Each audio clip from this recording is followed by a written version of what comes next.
Olá, sejam todos bem-vindos a mais uma aula de Panorama do Novo Testamento.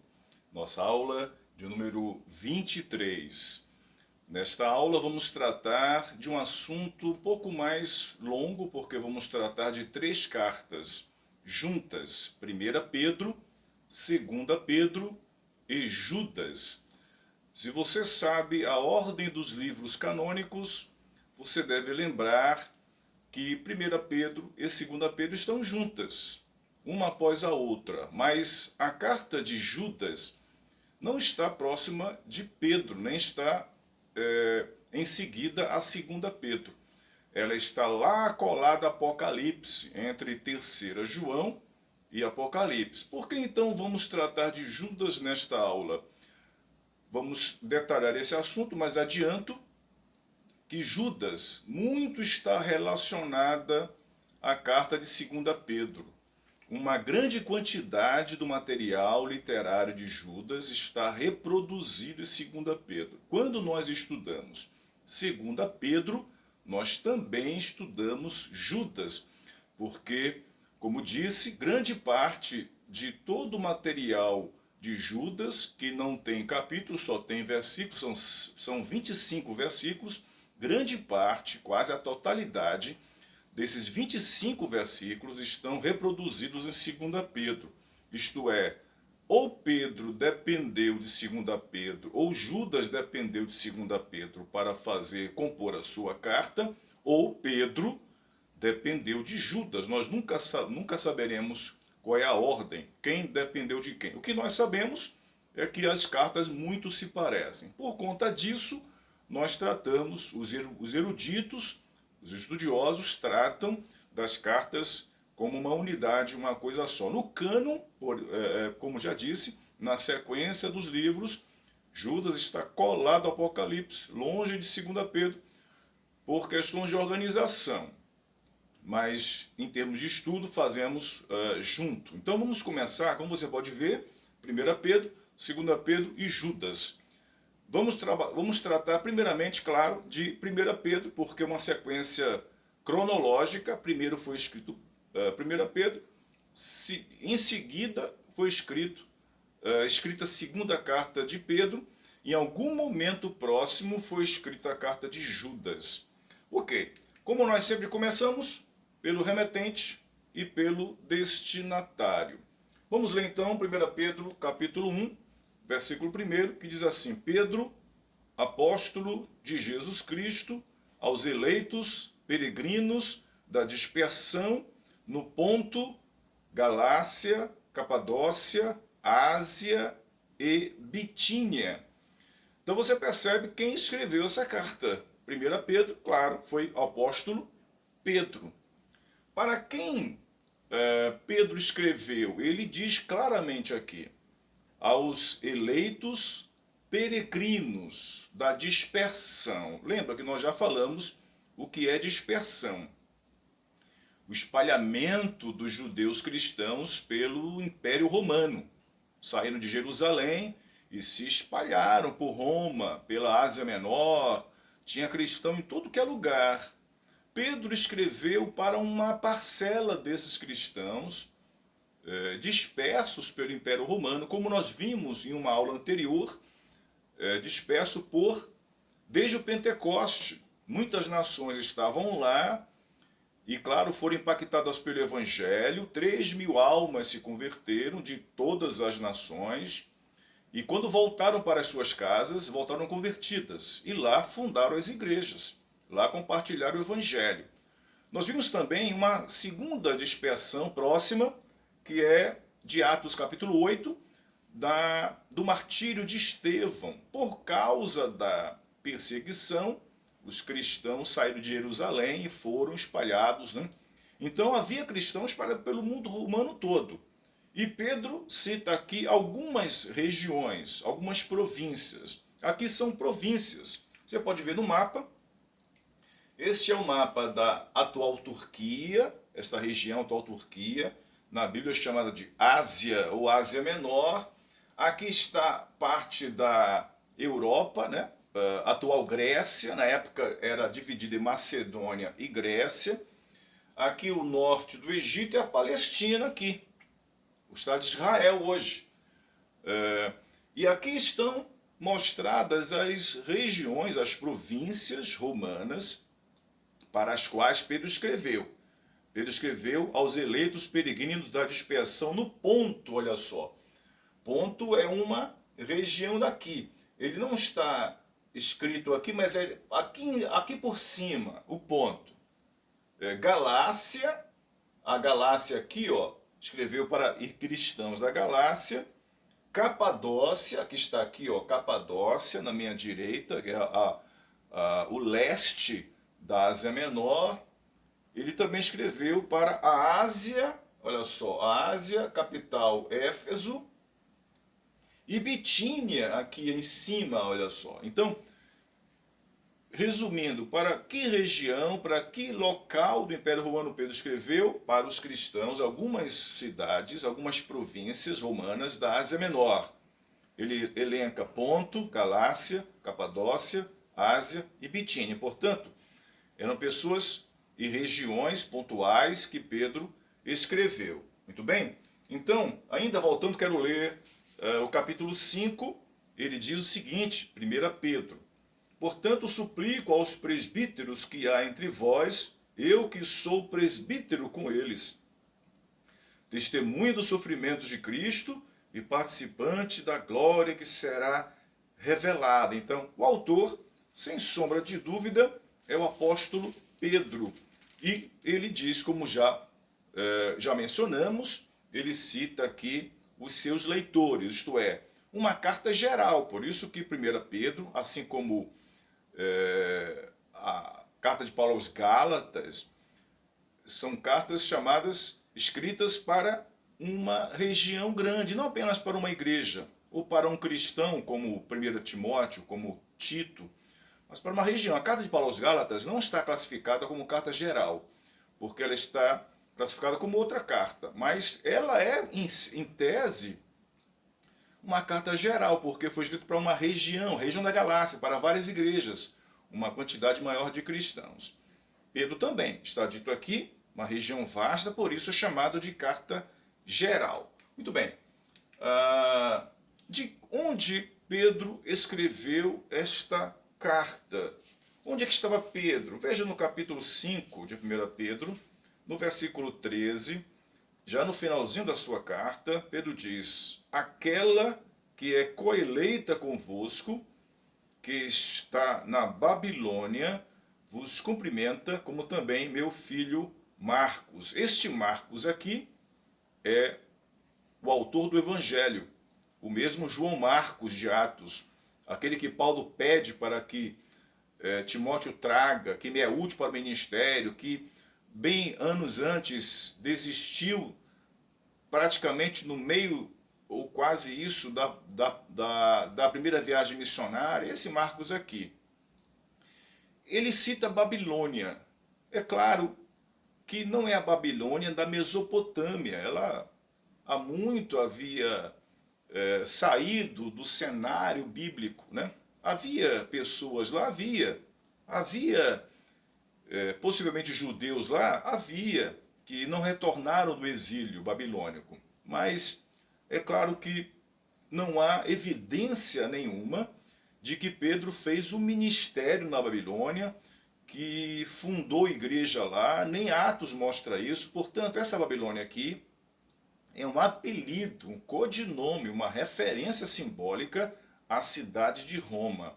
Inclusive, em Apocalipse, cita, caiu a grande Babilônia. É claro que não é a Babilônia de Nabucodonosor, é uma referência velada, simbólica, à cidade de Roma. Portanto, Pedro está aqui dizendo, aquela que é coeleita convosco, que está na Babilônia, vos cumprimenta, como também meu filho Marcos, isto é, Pedro estava em Roma em algum momento da sua vida.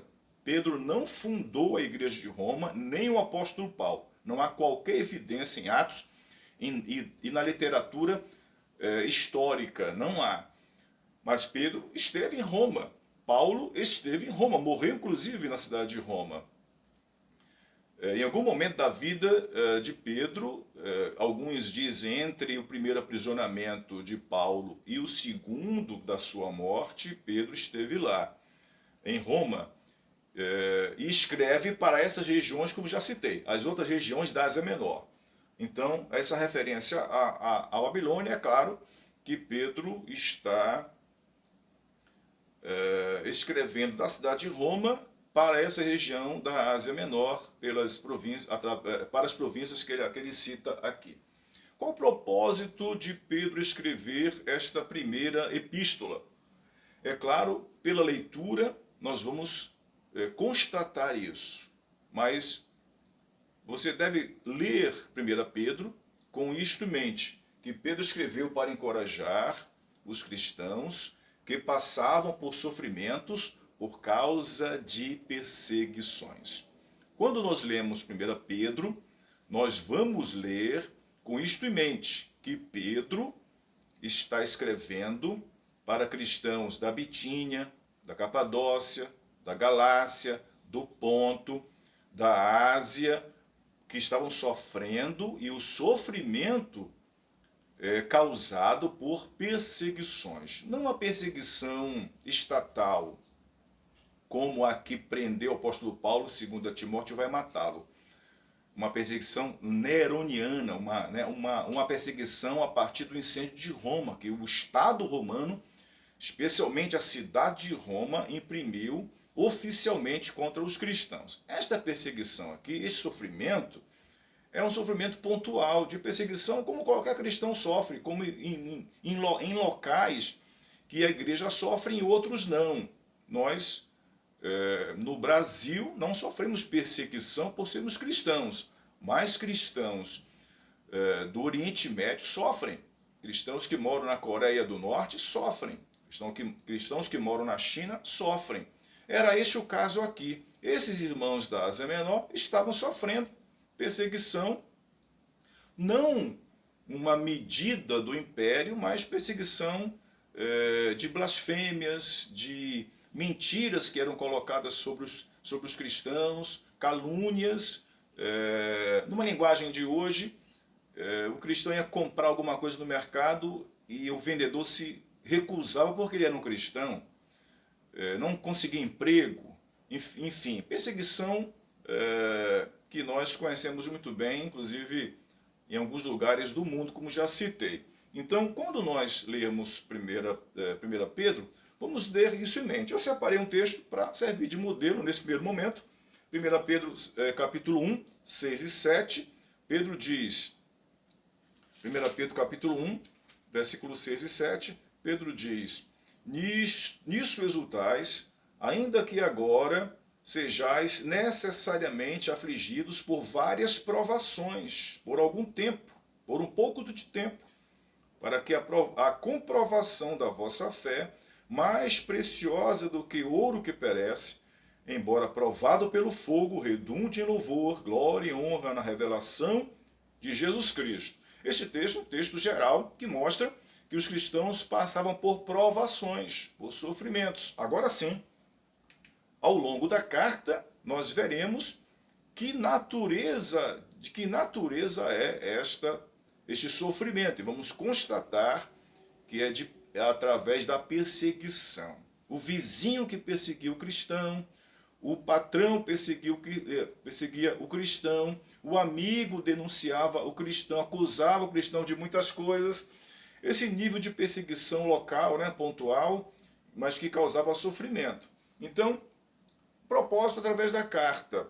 Pedro escreveu para dar esperança, para lembrar dos cristãos que ele tem uma vida distinta como povo de Deus, para exortar a uma vida exemplar em meio à perseguição, que os cristãos imitem a Cristo mesmo debaixo de oposição, para dar consolo no sofrimento e para mostrar o que está por trás do sofrimento deles. Vamos ver um a um.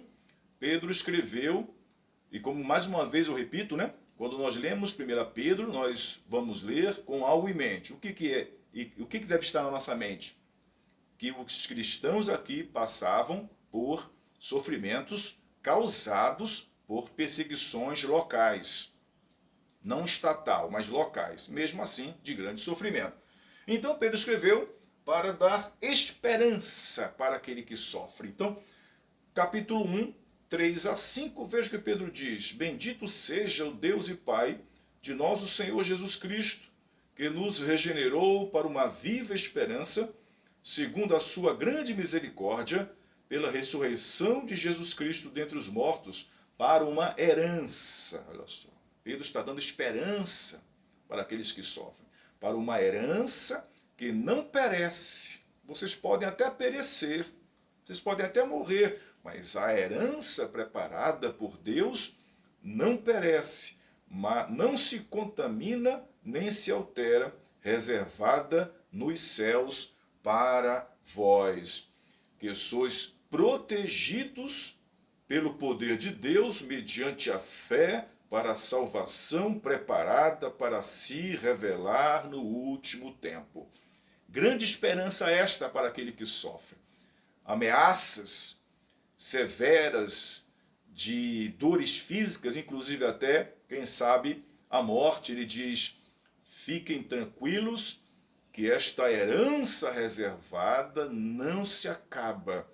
Pode se acabar aqui na terra a nossa vida, mas nós somos protegidos pelo poder de Deus mediante a fé para a salvação preparada para se revelar no último tempo. Ele ainda diz, no versículo 13 a 21, as seguintes palavras: Portanto, com o entendimento pronto para entrar em ação, tende autocontrole e esperar inteiramente na graça que vos é oferecida na revelação de Jesus Cristo.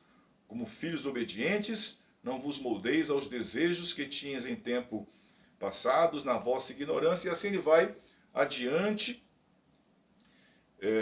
dizendo para os cristãos que há algo a mais do que eles estão vendo nesta terra, uma esperança guardada. Então ele escreve para dar esperança. Vamos ver, aqui há muitos textos que eu não vou ler, né? Então, só para servir de exemplo. O segundo propósito, através da carta, é distinguir o povo de Deus. Pedro está dizendo aqui: olha, vocês estão sofrendo, mas não devem reagir à perseguição da mesma forma como são perseguidos. Se batem em vocês, vocês não vão devolver com outra violência física. Isto é, o cristão tem que ter uma vida distinta, separada, exemplar, modelar uma vida que inspire o outro, inclusive aquele que está causando dor e sofrimento. No capítulo 2, ele vai falar sobre isso, sobre essa vida distinta do cristão mesmo em meio a sofrimento. Ele vai dizer então, no capítulo 2, a partir do verso 2, ele diz: Desejai o puro leite espiritual, como bebês recém-nascidos, a fim de crescerdes por meio dele para a salvação, se é que já provastes que o Senhor é bom. Chegando-vos a ele, pedra viva, rejeitada pelos homens, mas eleita e preciosa para Deus. Vós também, como pedras vivas, sois edificados como casa espiritual para ser de sacerdócio santo, a fim de oferecer sacrifícios espirituais aceitáveis a Deus por meio de Jesus Cristo. Por isso a Escritura diz: põe em Sião uma pedra angular, eleita e preciosa, quem nela crer não será desapontado. Assim, para vós, os que credes, ela é preciosa, mas para os descrentes a pedra que os construtores rejeitaram foi colocada com a principal pedra, a pedra angular, e como pedra de tropeço e rocha que causa a queda, porque eles tropeçam na palavra por serem desobedientes, mas para isso também foram destinados. Mas vós, diz Pedro, sois geração eleita, sacerdócio real, nação santa, povo de propriedade exclusiva de Deus, para que anuncieis as grandezas daquele que vos chamou das trevas para a sua maravilhosa luz. Então perceba que o cristão é diferente. Tem uma vida diferente mesmo em meio à oposição, a sofrimentos, a perseguições. Ele continua dizendo: antigamente não erais povo, vocês não eram povo de Deus, mas agora sois povo de Deus. não tinhas recebido misericórdia, mas agora recebeste misericórdia, amados, diz Pedro. Exorto-vos como a peregrinos estrangeiros, a vos absterdes dos desejos carnais que combatem contra a alma. Seja correto o vosso procedimento entre os gentios, para que naquilo que falam mal de vós, veja, as calúnias que eram feitas contra a vida do cristão, e Pedro lembra essas calúnias e a postura do cristão frente a elas. Seja correto o vosso procedimento, verso 12, entre os gentios, para que naquilo que falam mal de vós, como se fosseis praticantes do mal, a observarem as vossas boas obras, glorifiquem a Deus no dia da visitação. Então, naquilo que fala mal do cristão, naquilo que eles acusam vocês, vocês devem revidar de outra maneira. Eles falam mal, enganam, inventam, mas o cristão deve viver de uma maneira que glorifique a Deus. Ele continua para terminar dizendo: sujeitai-vos a toda autoridade humana por causa do Senhor, seja ao rei como soberano, seja aos governadores como por ele enviados para punir os praticantes do mal e honrar os que fazem o bem. Pois a vontade de Deus é que, fazendo o bem, caleis a ignorância dos insensatos. Isto é, não revidar mal com mal. Não revidar na própria medida, na mesma moeda como nós falamos. Um cristão perseguido, um cristão caluniado, um cristão em sofrimento por causa dessas coisas, deve ter uma postura de cristão, mesmo passando por isso que Pedro escreve para cristãos que sofriam por perseguição, para lembrá-los que não devem retrucar, responder na mesma altura, mas devem responder com santidade, para que aqueles que caluniam o cristão, vendo a postura deles, possam reconhecer que estão fazendo a coisa errada, né? Pois a vontade de Deus é que, fazendo o bem, caleis a ignorância dos ignorantes. Fazendo o bem, não fazendo o mal. Então Pedro escreve para lembrar os cristãos que sofriam isto: vocês não são os ímpios. Eles fazem o mal, vocês respondem com o bem. Ele também escreveu para exortar uma vida exemplar, uma vida distinta, uma vida que dá exemplo, né? Veja no capítulo 3, no verso 13, capítulo 3, verso 13 em diante, veja o que Pedro diz para os seus leitores: quem vos fará mal se sois zelosos do bem? Olha só, o que ele diz aqui? O cristão deve ter uma vida exemplar. Quem vos fará mal se sois zelosos do bem? Mas ainda que venhais a sofrer por causa da injustiça, sereis abençoados. Não temais suas ameaças, nem vos alarmeis. Antes, reverenciai a Cristo como Senhor no coração, estais sempre preparados para responder a todo que vos pedir razão da esperança que há em vós. Mas fazer isso com mansidão. Então, veja o que Pedro está dizendo aqui. Ele tem o propósito agora de exortar uma vida exemplar. Quem fará mal a vocês se vocês fizerem um bem? Mas ainda que vocês venham a sofrer por causa da injustiça, diz o verso 14, vocês serão abençoados. Cristão que sofre injustamente, Pedro diz o quê? Que ele é abençoado. Não temais suas ameaças, nem vos alarmeis. Antes, verso 15 do capítulo 3 de 1 Pedro, antes reverenciai a Cristo como Senhor no coração. Estais sempre preparados para responder a todo que vos pedir razão da esperança que há em vós. Mas como deve ser feito isso? Verso 16, mas fazer isso com mansidão e temor, tendo boa consciência, para que os que caluniam o vosso bom procedimento em Cristo fiquem envergonhados naquilo de que falam mal de vós. Porque se a vontade de Deus assim o decretar, é melhor que sofrais fazendo o bem do que o mal. Então, Pedro está dizendo que o cristão tem que ter uma vida exemplar. Ele também escreve para dar consolo no sofrimento, é claro, né? Veja no capítulo 4, versículo 12 Em diante, Pedro diz, 4,12, amados, não estranheis a provação que como fogo vos sobrevém, como se vos estivesse acontecendo alguma coisa estranha. Mas alegrai-vos por serdes participantes dos sofrimentos de Cristo, para que também vos alegreis e exulteis na revelação da sua glória. Se sois insultados por causa do nome de Cristo, sois abençoados. Novamente ele diz, se vocês são caluniados, insultados, humilhados, vocês não são derrotados, vocês são abençoados. Porque sobre vós repousa o Espírito da glória, o Espírito de Deus. Mas nenhum de vós sofra como homicida, ladrão, praticante do mal, ou como quem se intromete em negócios alheios. Mas se sofrer como cristão, não se envergonhe disso. Pelo contrário, glorifique a Deus com esse nome. Percebeu? Que Pedro está dando consolo para os cristãos que estão sofrendo possam fazer isso, sabedores que Deus não está com os olhos fechados. Deus sabe do que eles estão passando e no lugar de deixá-los perecer, eles serão abençoados.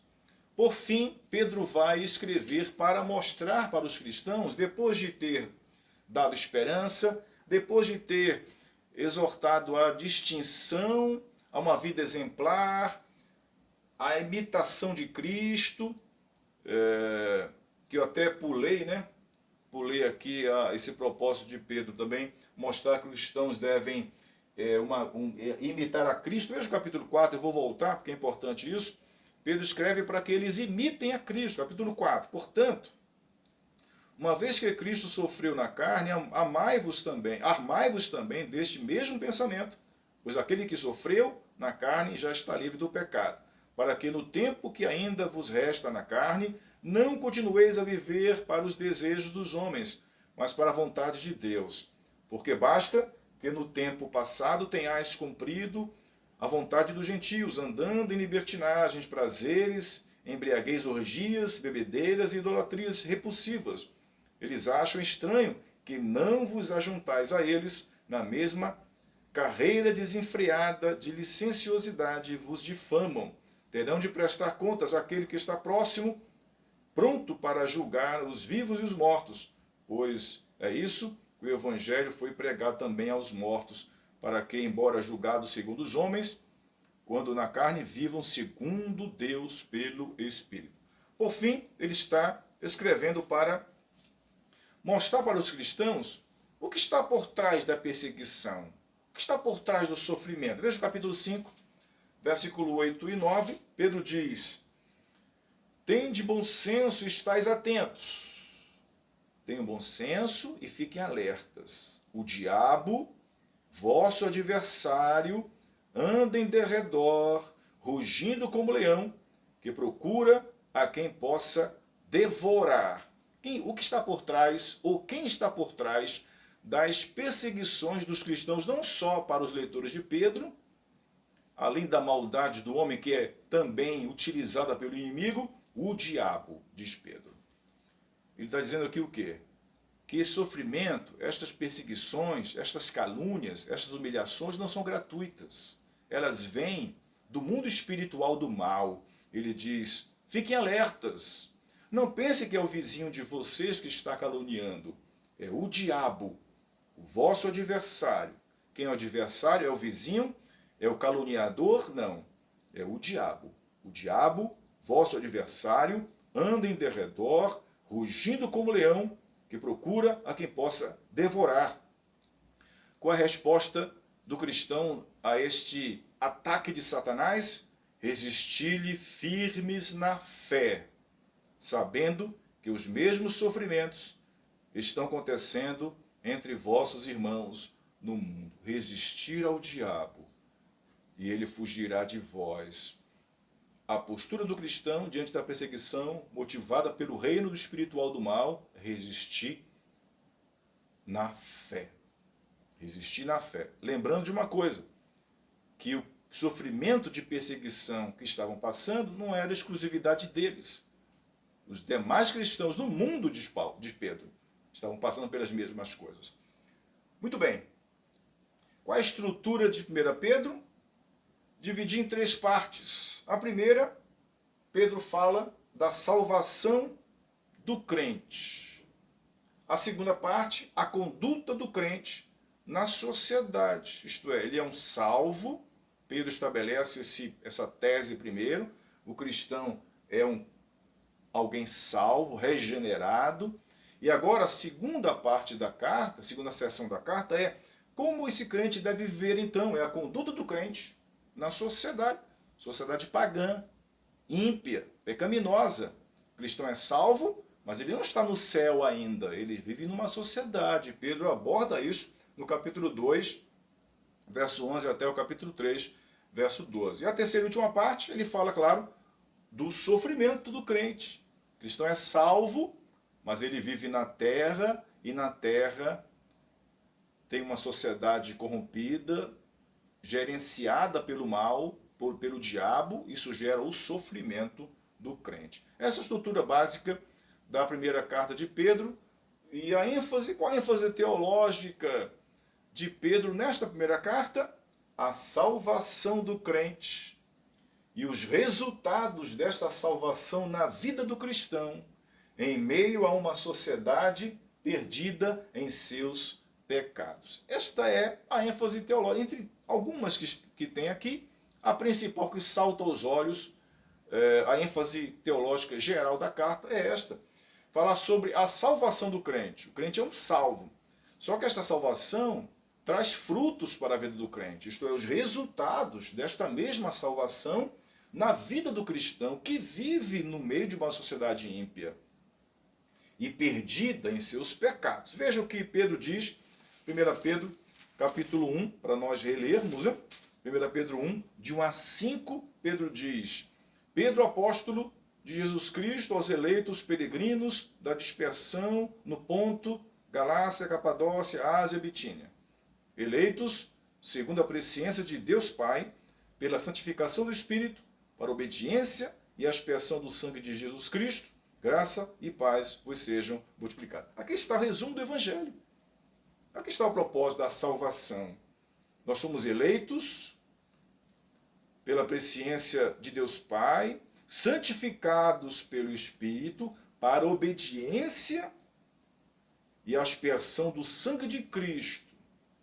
Ele vai terminar dizendo: bendito seja o Deus e Pai de nosso Senhor Jesus Cristo, que nos regenerou para uma viva esperança, segundo a sua grande misericórdia, pela ressurreição de Jesus dentre os mortos, para uma herança que não perece, que não se contamina, nem se altera, reservada nos céus para vós, que sois protegidos pelo poder de Deus, mediante a fé, para a salvação preparada para se revelar no último tempo. Todo o Evangelho está aqui, a salvação. Os efeitos dela, até a garantia de chegarmos a esta salvação preparada para o último tempo. Essa é a ênfase teológica de Pedro, lembrando que soteriologia é uma palavra grega, soteria, logia, estudo da salvação. Do que Pedro fala de salvação aqui o tempo todo na sua carta. Muito bem, esta é a primeira carta de Pedro. Em seguida, vamos para a segunda carta de Pedro. Na sequência, esta aula, vamos tratar de 3 cartas, né? 3 cartas. Vamos tratar agora a segunda Pedro. E claro, como sempre, nós vamos para a autoria e os leitores, isto é, remetente e destinatário. Observe um detalhe aqui, 2 Pedro 1, capítulo 1, versículo 1. Simão Pedro, servo e apóstolo de Jesus Cristo, aos que conosco alcançaram fé igualmente preciosa por meio da justiça do nosso Deus e Salvador Jesus Cristo. Nessa primeira referência, 2 Pedro, capítulo 1, verso 1, nós temos claramente quem é o autor, o remetente, Simão Pedro, servo e apóstolo de Jesus Cristo. Mas nós não temos o destinatário. como na primeira carta. Por que não temos? Porque é uma sequência. Não precisa, novamente, Pedro, colocar explicitamente, claramente os seus destinatários são os mesmos da primeira carta. Por isso que eles não estão aqui. Porque é uma carta sequencial, né? Separada por semanas ou meses entre uma e outra. Então, se é uma carta para o mesmo grupo, Pedro não julgou necessário repetir o destinatário. Por isso que só tem aqui o remetente para dar autoridade apostólica a esta carta. Capítulo 3, verso 1, veja o que Pedro fala aqui, 2 Pedro capítulo 3, verso 1, amados, esta já é a segunda carta que vos escrevo, olha só, para o mesmo destinatário. Se é a segunda carta, a 2 Pedro, ele se refere a 1 Pedro, a sua primeira carta. Amados, esta já é a segunda carta que vos escrevo, em ambas procuro despertar a vossa mente sincera com lembranças. Você percebeu então que está provado então que esta segunda carta é do mesmo autor, para os mesmos destinatários, aqueles de 1 Pedro, os irmãos da Capadócia, da Ásia, Bitínia, Ponto, enfim, os mesmos cristãos. E Pedro julgou necessário escrever a sua segunda carta, que nos deve chamar a atenção, né? Muito bem. Vamos ver um pouquinho de mais detalhes sobre o remetente, sobre Pedro, o autor dessa segunda carta. Ele dá mais detalhes da sua pessoa. Nesta segunda carta aqui, vamos ver de relance, para provar que 2 Pedro, de fato, é de Pedro. Durante algum tempo na história, esta carta de 2 Pedro foi questionada se de fato era de Pedro.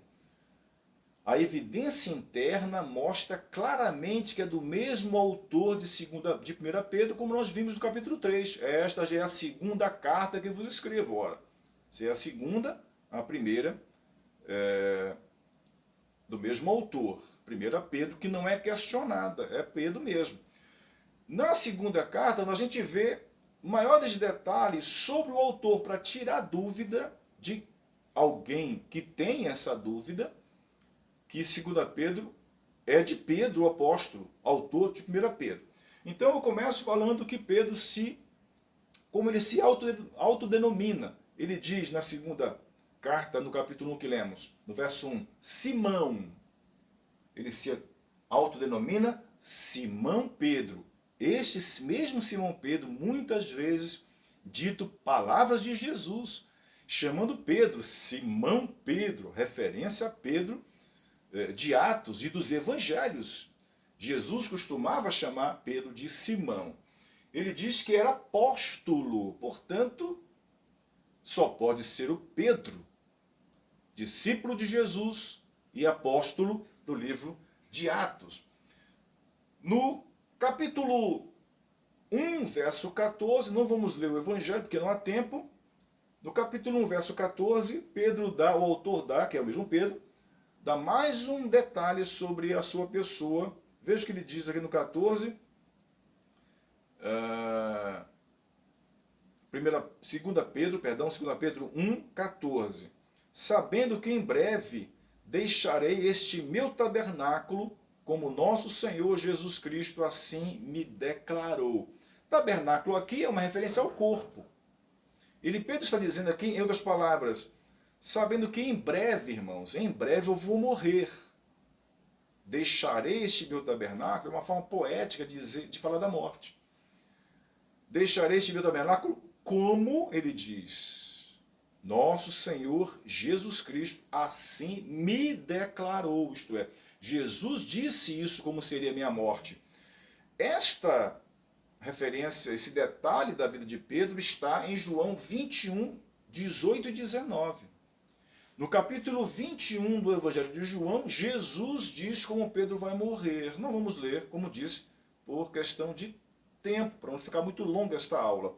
Mas se você for lá no Evangelho de João, capítulo 21, versículo 18 e 19, você lerá e comparará com 2 Pedro 1,14 e vai ver que se refere a Pedro. Não há como duvidar. Um outro detalhe da autoria petrina, isto é, de Pedro desta carta, é que ele esteve na transfiguração. Você lembra daquele episódio que está relatado nos 3 evangelhos, Marcos, Mateus e Lucas. Eu coloquei aqui ao lado só uma referência deles, que é Lucas capítulo 9. Então Pedro se refere ao momento da transfiguração. O que é isso? Lembra do monte, que Jesus se transfigurou, e ao lado dele apareceram Moisés e Elias, e que Pedro pede para Jesus para construir 3 tendas, que era muito bom estar ali, etc, etc. Este episódio, Pedro relembra aqui, que está em Lucas capítulo 9, de 28 a 36, e nos demais evangelhos sinóticos, né? Mateus e Marcos. Vamos ler, claro, 2 Pedro, que traz essa referência. 2 Pedro 1, 16 a 18. Veja o que Pedro diz aqui. Porque não seguimos fábulas engenhosas quando vos fizemos conhecer o poder e a vinda de nosso Senhor Jesus Cristo, pois fomos testemunhas oculares da sua majestade. O que é testemunha ocular? De olho. Ele viu, testemunha que não ouviu, que soube, que leu em algum lugar. Não, eu vi, eu sou testemunha ocular. 17. Porque ele quem? Jesus Cristo, do versículo 16. Porque ele recebeu honra e glória de Deus Pai, quando pela gloriosa majestade a seguinte voz lhe foi dirigida: Este é o meu Filho amado, de quem me agrado. Você lembra dessa frase? De Deus falando no Monte da Transfiguração, e Pedro faz uma citação aqui exata do Evangelho de Lucas capítulo 9 e com paralelo em Mateus e Marcos. Este é meu filho. Ele fala de uma voz gloriosa e majestosa. E ela disse: Este é meu filho amado, de quem me agrado. E nós, Pedro termina no verso 18, e nós mesmos ouvimos essa voz dirigida do céu, quando estávamos com ele no Monte Santo. Inegável a autoria de Pedro aqui. Inegável. Ele relembra este episódio. Um outro detalhe sobre a autoria de Pedro, a identidade do autor, é que ele escreveu a primeira carta, como nós lemos, né? 2 Pedro, capítulo 3. Amados, esta já é a segunda carta que vos escrevo. Em ambas procuro despertar a vossa mente sincera com lembranças, para que vos recordeis das palavras ditas anteriormente pelos santos profetas e do mandamento do Senhor e Salvador dado por meio dos vossos apóstolos. Então, um detalhe precioso da identidade do autor, que é Pedro. E, para finalizar, Pedro diz aqui que ele conhecia o apóstolo Paulo. Capítulo 3, verso 15 e 16, Pedro diz: Considerai como salvação a paciência de nosso Senhor, assim como nosso amado irmão Paulo também vos escreveu, segundo a sabedoria que lhe foi concedida, a exemplo do que faz em todas as suas cartas, falando acerca dessas coisas, das quais há pontos difíceis de entender, que os ignorantes e inconstantes distorcem, como fazem também com as demais escrituras, para a sua própria destruição. Pedro conhecia o apóstolo Paulo. Lembra de Gálatas, que Paulo, escrevendo às igrejas da Galácia, cita um diálogo até duro com Pedro. Lembra de Atos capítulo 5, em que Pedro esteve no concílio de Jerusalém, isto é, o autor conhecia Paulo, então está provada aqui a identidade do autor, que é Pedro. Não há como negar. Aliás, a identidade da evidência interna de Pedro é mais forte do que provavelmente a de 1 Pedro, que nunca foi rejeitada, nunca foi colocada em dúvida. Esta 2 Pedro está provada, então, que é do mesmo autor de 1 Pedro. Qual o propósito de Pedro escrever esta segunda carta? Advertir os leitores contra heresia a heresia gnóstica dos falsos mestres. Vamos ler 2 Pedro 1,16, veja o que Pedro diz aqui. 2 Pedro 1,16. Porque não seguimos fábulas engenhosas quando vos fizemos conhecer o poder e a vinda de nosso Senhor Jesus Cristo, pois fomos testemunhos oculares da sua majestade. Isto é, o evangelho que preguei a vocês não foi baseado em mito, em fábula, historinha, história da carochinha, como nós falamos. Nós transmitimos o evangelho verdadeiro baseado no nosso testemunho ocular, isto é, presencial. Nós vimos, então nós não estamos inventando, mas tem gente aí na igreja, entre vocês, que está inventando outras coisas. Então, ele escreveu para divertir. 1 Pedro escreveu para consolar os cristãos que passavam por sofrimentos motivados pela perseguição. A 2 Pedro mudou o tom, porque agora ele escreve para divertir a igreja, os cristãos, contra esses falsos mestres, membros da igreja, alguns líderes da igreja que pregavam outra coisa que no evangelho que Pedro admite que pregou a eles. Nós não fomos para vocês pregando fábulas engenhosas, mas nós fizemos conhecer vocês o verdadeiro evangelho do Senhor Jesus Cristo, porque nós fomos testemunhas oculares da sua majestade. Então, havia na igreja então esse grupo de cristãos, nessas igrejas da Bitínia, da Ásia, da Mísia, da Capadócia, enfim, essa região sofria com falsos mestres gnósticos. O que é isso? Vamos, um conceito para a gente entender o que é gnosticismo. O que é gnosticismo?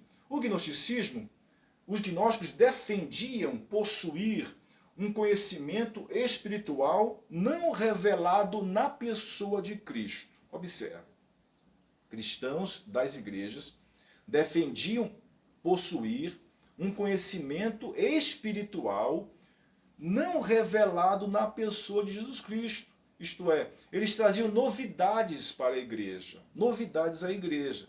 É como se hoje, por exemplo, não tão forte mais, mas no passado recente esteve forte, a doutrina da quebra da maldição, quebra de maldições. Então eles diziam, esses falsos mestres da igreja de hoje, você é um cristão? Sim. É salvo? Sim. Beleza, mas isso que você luta, pecados, defeitos que você tem, tendências para o pecado que você tem, na verdade isso é uma maldição do seu pai, do seu avô, do seu trisavô, do tetravô, isto é, dos seus antepassados que pecaram e colocaram você agora nessa situação. É preciso quebrar essa maldição, fazer um ritual de quebra de maldição. Isto é um acréscimo ao evangelho verdadeiro. Porque o que diz o evangelho? O que diz Paulo à igreja de Colossos? Ele nos tirou do império das trevas e nos transportou para o reino do Filho do seu amor. Nessa mesma carta aos Colossenses, Paulo diz que de Cristo rasgou a dívida que era contra nós. Paulo diz à igreja de Roma que ele nos libertou e quem nos condenará? É Cristo que nos justifica. Ora, o evangelho é completo, a obra de Cristo é completa. Não precisa mais quebrar a maldição neste meu exemplo. Eles estavam dizendo isto, há um conhecimento espiritual que Cristo não revelou agora, mas nós temos esse conhecimento. Eram os gnósticos. Então, vamos ver esse propósito, este combate ao gnosticismo, ainda muito novo, né, porque ele se desenvolveu mais no segundo século. Nós estamos tratando aí da segunda metade do primeiro século, em torno de 60 e alguma coisa, data da escrita dessa carta. Pedro diz que está perto de morrer, né? E nós já lemos isso. Pedro morreu em 68 mais ou menos, então perto dessa data Pedro escreveu essa carta, segunda carta. Então em 68 na era cristã, perto, já caminhando para o final do primeiro século. No segundo século se desenvolveu, e nós temos material histórico escrito da seita gnóstica que começou no final do primeiro século. Pedro está tratando disso, desses falsos mestres gnósticos na igreja. Como ele vai fazer isso? Vamos ver esse propósito. Ao longo da carta, os gnósticos negavam algumas coisas que Pedro vai combater aqui. Eles negavam que o verdadeiro conhecimento vem de Cristo. Eles defendiam possuir um conhecimento espiritual fora de Cristo. Não, Cristo não revelou isso, mas ele nos revelou para nós aqui. Não adianta procurar as testemunhas oculares. Elas não têm essa revelação. Pedro não tem esse conhecimento. Nós temos porque Cristo revelou depois para a gente. Então eles tinham um grupo elitizado na igreja que defendia ter esse conhecimento. Então eles negavam que o conhecimento verdadeiro só vem de Cristo, da revelação. Eles tinham de outra fonte. Como é que Pedro combate isto? Capítulo 1, 2 Pedro, capítulo 1, versículo 2 e 3. Olha só o que Pedro diz. Graça e paz vos sejam multiplicadas pelo pleno conhecimento de Deus e de Cristo Jesus, nosso Senhor. O conhecimento é pleno em Cristo. Não há como vir de outro lugar. Verso 3. Seu divino poder nos tem dado tudo que diz respeito à vida e à piedade pelo pleno conhecimento daquele que nos chamou para a sua própria glória e virtude. Não há conhecimento espiritual verdadeiro fora de Cristo. Pedro está dizendo aqui, combatendo esta tendência gnóstica de negar que o conhecimento é exclusivo na pessoa de Cristo. Não, tem um conhecimento fora dele. Diferente dele, do que ele não falou para vocês. Então ele possuía essa arrogância de Cristo revelar algo para eles, e essa revelação diferente do que Cristo falou em vida. Então as coisas não estavam batendo.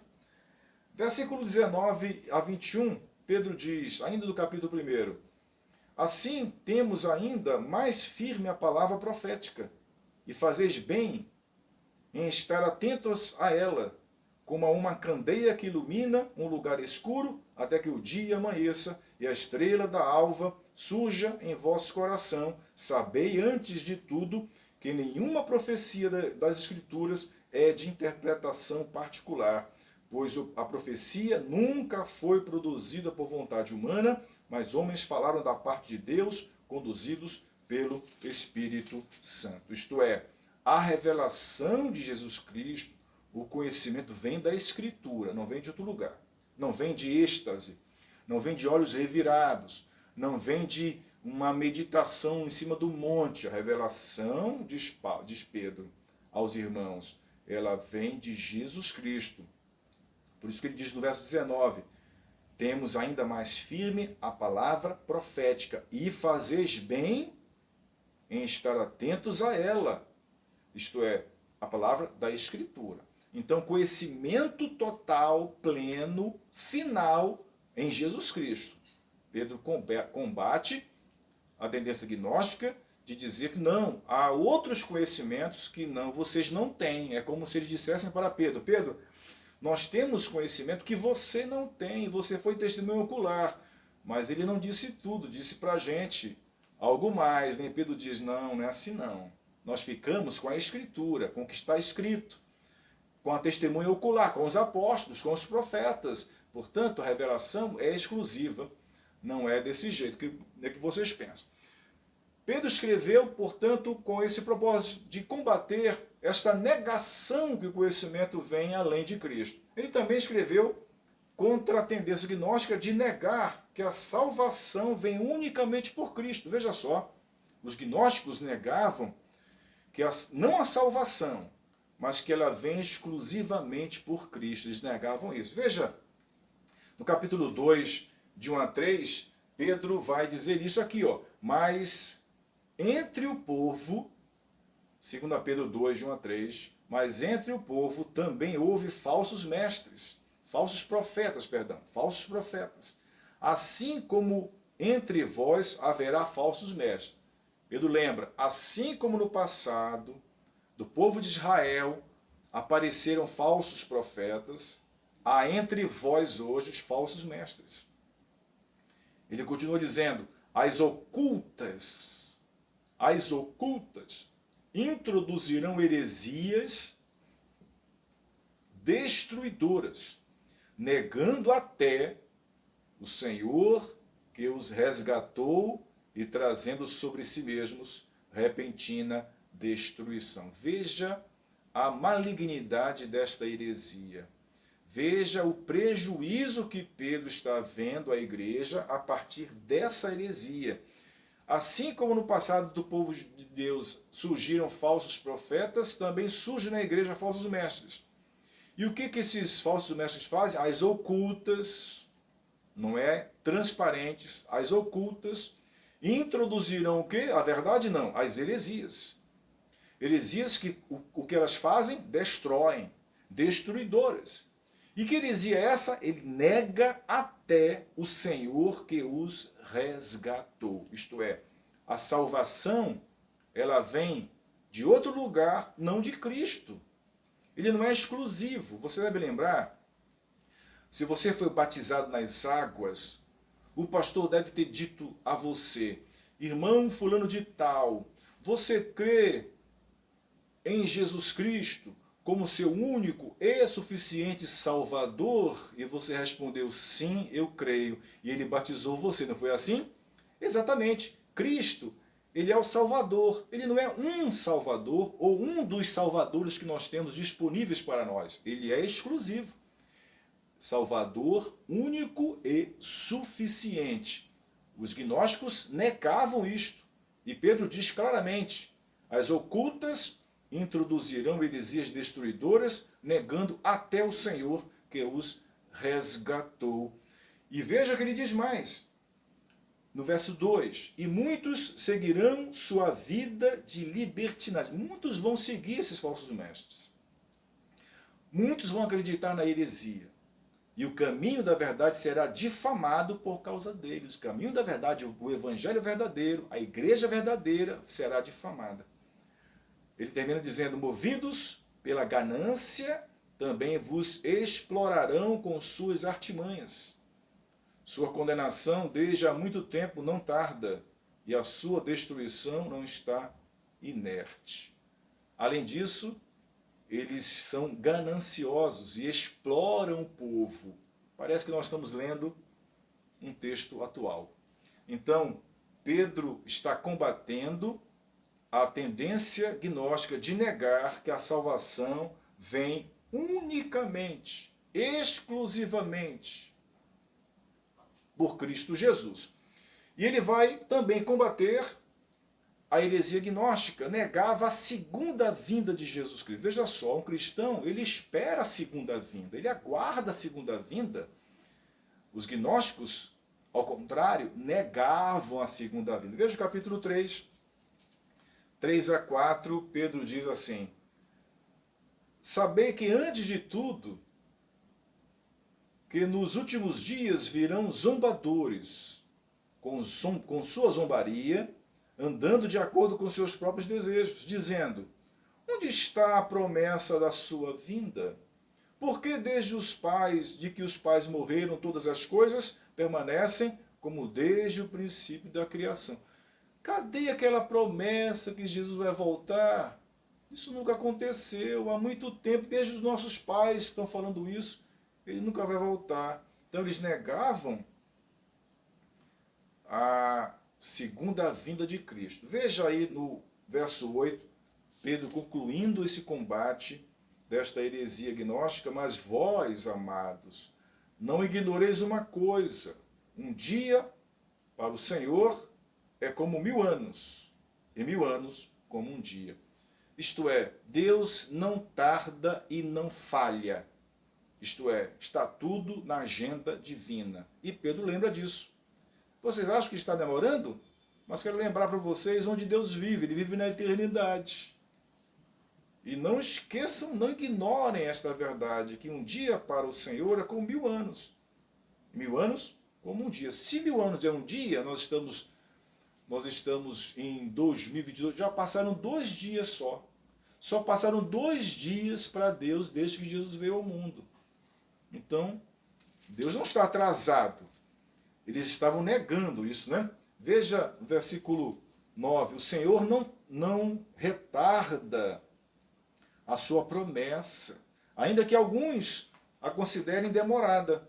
Mas Ele é paciente convosco e não quer que ninguém pereça, mas que todos venham a se arrepender. Contudo, o dia do Senhor virá como ladrão, no qual os céus passarão com grande estrondo e os elementos queimando se dissolverão, e a terra e as obras que nela há serão descobertas. Se todas essas coisas serão assim destruídas, que tipo de pessoa deveis ser? Pessoas que vivem em santidade e piedade. Verso 12. Aguardando e esperando ansiosamente a vinda do dia de Deus. Por causa desse dia os céus dissolverão pelo fogo e os elementos ardendo derreterão. Nós, porém, Pedro conclui, segundo a sua promessa, aguardamos novos céus e nova terra, nos quais habitam a justiça. No lugar de negar, o cristão reafirma, ele aguarda esta segunda vinda. Portanto, veja só, né? Essa teoria gnóstica que negava que o conhecimento exclusivo em Cristo, que negava que a salvação é exclusiva em Cristo, que negava a vinda de Cristo. Pedro combate, nessa segunda carta, esta heresia gnóstica. Vamos ver um pouquinho da estrutura de 2 Pedro, em 3 partes, muito simples. Primeira parte é a base para o verdadeiro conhecimento. No capítulo 1. Capítulo 1, ele estabelece a base para o verdadeiro conhecimento, que a base é Cristo. Ele diz isso aqui no capítulo 1. Na segunda parte, ou na segunda seção, ele adverte contra o falso conhecimento. No capítulo 2, ele vai advertir, combater que existe um falso conhecimento. Se ele estabeleceu a base do capítulo 1, do conhecimento verdadeiro, ele vai, portanto, combater, ele vai advertir esses leitores sobre o falso conhecimento. E na parte 3, como o cristão deve viver diante dos falsos ensinos. Como o cristão deve viver bombardeado pelas heresias. Neste caso, o gnosticismo. No nosso caso, tantas outras heresias. Como nós devemos viver? Capítulo 3, Pedro vai ensinar esta verdade. ênfase teológica de 2 Pedro, separei 3 apenas, que claramente salta aos olhos nesse texto de 2 Pedro. A primeira, é claro, é a cristologia. Ele fala de Jesus Cristo o tempo todo aqui. Um exemplo é capítulo 1, verso 16 e 17, porque não seguimos fábulas engenhosas, quando vos fizemos conhecer o poder e a vinda de nosso Senhor Jesus Cristo, pois fomos testemunhas oculares da sua majestade, porque ele recebeu honra e glória de Deus Pai, quando pela glória majestosa a seguinte voz foi dirigida: este é meu filho amado em quem me agrado. É um exemplo do que está ao longo da carta, a cristologia, isto é, a ênfase na pessoa exclusiva, suficiente de Jesus Cristo. Se ele fala de Jesus Cristo, ele vai falar de salvação em Cristo. Veja o capítulo 2, portanto, a soteriologia é a segunda ênfase teológica. Capítulo 2, Pedro diz: mas entre o povo também houve falsos mestres, assim como entre vós haverá falsos profetas, assim como entre nós haverá falsos mestres. As ocultas introduzirão heresias destruidoras, negando até o Senhor que os resgatou e trazendo sobre si mesmos repentina destruição. E muitos seguirão sua vida de libertinagem, e o caminho da verdade será difamado por causa deles. Movidos pela ganância, também vos explorarão com suas artimanhas. Sua condenação desde há muito tempo não tarda, e a sua destruição não está inerte, pois Deus não poupou anjos quando pecaram, mas lançou-os no Tártaro e os entregou aos abismos das trevas, reservando-os para o juízo. E assim por diante. Então veja que Pedro está falando de salvação na pessoa de Cristo, que eles estão até negando o Salvador. A segunda, aliás, a terceira ênfase é a escatologia. Pedro fala sobre o final dos tempos, sobre a vida vindoura, sobre a vida eterna, sobre a esperança que nos aguarda. Isso é escatologia, né? as últimas coisas. Então, para servir de exemplo, capítulo 3, 2 Pedro, a partir do verso 3, ele diz: sabei antes de tudo que nos últimos dias, por isso escatologia, nas últimas coisas, virão zombadores com suas zombarias, andando de acordo com seus próprios desejos, dizendo: onde está a promessa da sua vinda? Porque desde que os pais morreram, todas as coisas permanecem como desde o princípio da criação. Pois de propósito ignoram que desde a antiguidade, pela palavra de Deus, existiram os céus e a terra, e esta foi retirada da água através da água. Foi pelas águas que o mundo daquela época foi destruído pelo dilúvio, mas pela mesma palavra os céus e a terra agora têm sido guardados para o fogo, reservado para o dia do juízo e da destruição dos homens ímpios. Mas vós, amados, não ignoreis uma coisa: um dia para o Senhor é como 1000 anos, e 1000 anos como um dia. O Senhor não retarda a sua promessa, ainda que alguns a considerem demorada, mas ele é paciente convosco e não quer que ninguém pereça, mas que todos venham a se arrepender. Contudo, o dia do Senhor virá como ladrão, no qual os céus passarão com grande estrondo, e os elementos queimando se dissolverão, e a terra e as obras que nela há serão descobertas. Se todas essas coisas serão assim destruídas, que tipo de pessoa deveis ser? Pessoas que vivem em santidade e piedade, aguardando e esperando ansiosamente a vinda do dia de Deus. Por causa desse dia, os céus dissolverão pelo fogo e os elementos ardendo derreterão. Nós, porém, Pedro conclui, segundo a sua promessa, aguardamos novos céus e nova terra, nos quais habitam a justiça. Escatologia, soteriologia, cristologia são as 3 ênfases principais desta segunda carta de Pedro.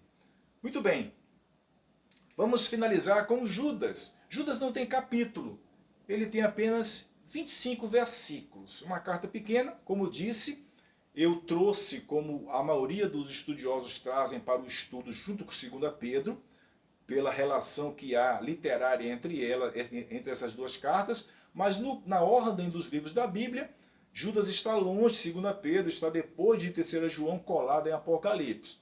Muito bem, Judas, como sempre, né, falamos da autoria, isto é, do destinatário e dos remetentes, dos primeiros leitores. Judas, versículo 1, uma vez que já disse que não tem capítulo, só tem versículos. Judas, capítulo 1, nós temos a referência ao autor desta carta, isto é, o destinatário, o remetente, perdão. Judas diz aqui: Judas, servo de Jesus Cristo, irmão de Tiago, aos chamados e amados em Deus Pai, guardados em Jesus Cristo. Claramente aqui a referência à autoria, ao remetente, Judas. Não há indicação precisa de quem são os leitores. É uma carta geral, escrita para todos os cristãos. Não há como 1 Pedro, né, como 2 Pedro, não há. Que eram os mesmos leitores. Aqui não há indicação nenhuma de quem eram os leitores, portanto uma carta circular, uma carta geral. Mas há uma referência ao remetente, ao autor da carta. Judas, servo de Jesus Cristo e do irmão de Tiago. É o mesmo Tiago, autor da carta de Tiago, irmão de Jesus. Portanto, a convicção geral que este Judas era também irmão de Jesus, o chamado meio-irmão de Jesus. Assim como Tiago, né? Em Marcos, da relação dos irmãos de Jesus. Tinha Tiago e Judas. E ele diz aqui, Judas, servo de Jesus Cristo e irmão de Tiago. Tiago, sem maiores explicações, é o Tiago, líder da igreja de Jerusalém, autor da epístola, também chamada de Tiago. Muito bem. Por que nós tratamos Judas junto com 2 Pedro? Como disse, pelo relacionamento literário, isto é, um dependeu do outro. E aqui uma relação de evidências, né? Você vai ver, eu não lerei todo, mas você pode ver aqui que há haverá uma estreita relação literária entre eles. Por exemplo, 2 Pedro, capítulo 2, de 1 a 3, de alguma forma é reproduzida em Judas, versículo 4. Olha só, 2 Pedro 2, de 1 a 3. Mas entre o povo também houve falsos profetas, assim como entre vós haverá falsos mestres. As ocultas introduzirão heresias destruidoras, negando até o Senhor que os resgatou e trazendo sobre si mesmos repentina destruição. E muitos seguirão sua vida de libertinagem, e o caminho da verdade será difamado por causa deles. Movidos pela ganância também, vos explorarão com suas artimanhas. Sua condenação desde há muito tempo não tarda, e a sua destruição não está inerte. Judas, versículo 4, Judas diz: porque certos homens se filtraram entre vós sem que fossem notados. Pedro fala as ocultas aqui, sem que fossem notados. Desde há muito tempo eles estavam destinados para o juízo. São homens ímpios que mudam a graça de nosso Deus em libertinagem e negam o nosso único soberano Senhor Jesus Cristo. Veja que há uma dependência literária. 2 Pedro 4, 2, 4 e 6. Olha só o 4. Pois Deus não poupou anjos quando pecaram, mas lançou-os no Tártaro, os entregou aos abismos de trevas, reservando-os para o juízo. Veja o 6 agora. E reduzindo a cinza as cidades de Sodoma e Gomorra, condenou-as à destruição, fazendo delas exemplo para os que vivem na maldade. Judas capítulo 6 e 7.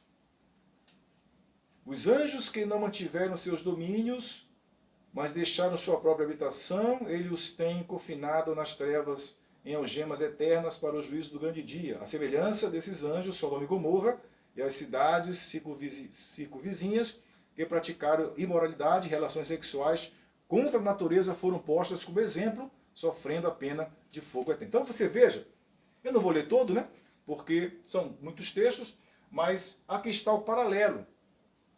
2 Pedro, capítulo 2, verso 10 e 11, é reproduzido em Judas, versículo 8 e verso 9. 2 Pedro, capítulo 2, 15 a 17, Judas reproduz no versículos 11 a 13. 2 Pedro 2, 18, Judas reproduz no versículo 16. 2 Pedro 3, já no capítulo 3, verso 2, Judas reproduz no versículo 17. 2 Pedro 3, verso 3, Judas reproduz no versículo 18. Então veja aqui, de 2 Pedro 2, versículo 1 ao capítulo 3, verso 3, Judas de 3 a 18 reproduz as mesmas temáticas, os mesmos nomes, às vezes a mesma frase, a mesma palavra. Por isso que a gente estuda junto, porque em algum momento Judas escreveu perto de 2 Pedro, talvez Judas dependeu de Pedro, conheceu a epístola de Pedro e queria escrever a sua carta e reproduziu parte de 2 Pedro. Ou o inverso, Já havia a carta de Judas e Pedro tomou um pouco da carta de Judas. Por isso que elas estudam juntas, porque os textos são paralelos, a uma dependência literária, a um relacionamento literário entre 2 Pedro e Judas. Qual o propósito desta carta de Judas? A essa dependência literária, esse relacionamento literário entre 2 Pedro e Judas é também dito no propósito. O propósito é o mesmo: advertir os leitores contra a heresia gnóstica dos falsos mestres. Então, por isso que, mais uma vez eu digo, nós estudamos juntas essas cartas, Judas e 2 Pedro, que até o propósito é o mesmo: advertir, alertar os leitores acerca das heresias dos falsos mestres, especialmente essa heresia gnóstica, que já tratamos muito claramente em 2 Pedro, como 2 Pedro. Muito bem. Verso 3 e 4, veja o que o Judas diz aqui: amados, enquanto me empenhava para vos escrever acerca da salvação que nos é comum, Pedro queria escrever sobre um assunto, mas ele, motivado pela necessidade, mudou o assunto da sua carta. Senti a necessidade de vos escrever, exortando-os a lutar pela fé entregue aos santos de uma vez por todas. Porque certos homens se infiltraram entre vós, sem que fossem notados. Desde há muito tempo eles estavam destinados para o juízo. São homens ímpios que mudam a graça de nosso Deus em libertinagem e negam o nosso único soberano e Senhor Jesus Cristo. Veja, eles negam o nosso único soberano e Senhor, a mesma heresia gnóstica, negavam Jesus Cristo. Muito bem. Qual é a estrutura de Judas? 25 versículos. Estrutura simples, começa com introdução, versículo de 1 a 2. Versículo 3 e 4 é o propósito da carta que acabamos de ler. O propósito dele escrever essa carta. A terceira parte é uma denúncia contra os falsos mestres. Versículo 5 a 16. Uma denúncia contra os falsos mestres, mestres gnósticos, iguais à heresia de 2 Pedro. Na parte quarta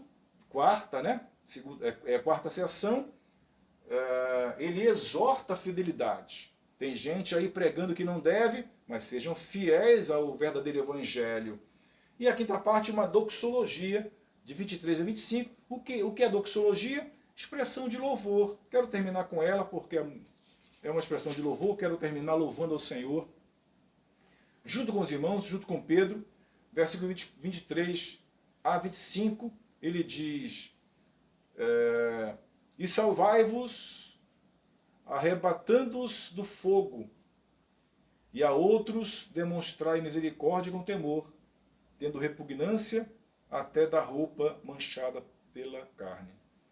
Ele vai louvar ao Senhor, aquele que é poderoso para vos impedir de tropeçar e para vos apresentar imaculados e com grande júbilo diante da sua glória, ao único Deus, nosso Salvador, por meio de Jesus Cristo, nosso Senhor, sejam glória, majestade, domínio e poder antes de todos os séculos, agora e para todo sempre. Amém. Isso é uma doxologia, uma expressão de louvor.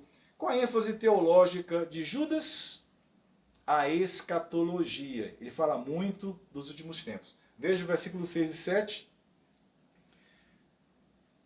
Judas 6 e 7.